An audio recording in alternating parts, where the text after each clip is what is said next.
আসসালামু আলাইকুম। গতকালের রান্নাবান্নার ভিডিও নিয়ে আসলাম। গতকাল অনেক রান্না করেছি। আসলে মুডের উপর নির্ভর করে, রান্না করতে ভালো লেগেছিল সেজন্য রান্না করলাম। গতকাল রান্না করেছি কচুরমুখী দিয়ে ইলিশ মাছ। এটা ইলিশ মাছ দিয়ে আমার সব সবজি পছন্দের, আর কচুরমুখী দিয়ে ইলিশ মাছটা আমার সবচাইতে বেশি ফেভারিট তরকারি। তো রান্না করে ফেলছি। এই যে কচুরমুখীগুলো একটু অল্প সিদ্ধ করে নিয়ে এখন কষিয়ে নিচ্ছি। কষানো হয়ে গেলে একটু ঝোল দিয়ে দিব, আর একটু পানি বেশি দিয়েছি কারণ কচুরমুখী নামানোর পরে পানি টেনে ফেলে, ঝোলটা আমার ভালো লাগে, সেই কারণে মাছগুলো দিয়ে দিচ্ছি এখন।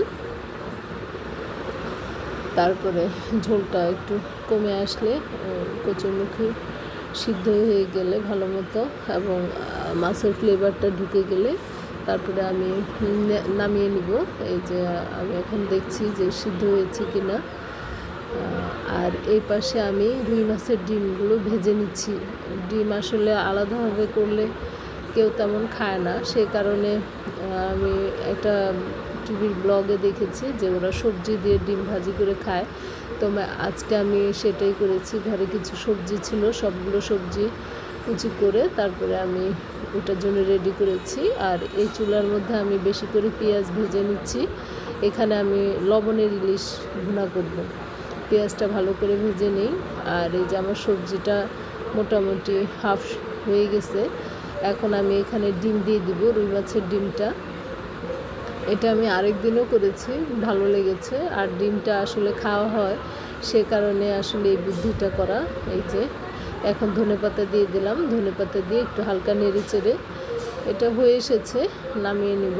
এই যে এটা ফাইনাল লুক। ধোয়ার জন্য আসলে ক্লিয়ার আসছে না। আর এই পাশে আমি বিলেতি ধনেপাতা দিয়ে ইলিশ, লবণের ইলিশ যেটা সেটা করে নিচ্ছি। এই ধনেপাতাটা আমার খুব পছন্দের। এটা দিলে যে কোনো ভর্তা ভাজিতে স্বাদ দ্বিগুণ হয়ে যায়। আর এক চুলা ভাত বসিয়ে দিয়েছি।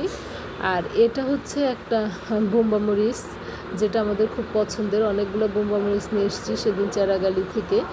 তো এটা আমি এক কোরিয়ান বাংলাদেশি আপুর কাছ থেকে দেখেছি যে উনি এগুলা এভাবে করে সরিষার তেল দিয়ে ভেজে ফ্রিজে রেখে দেয়।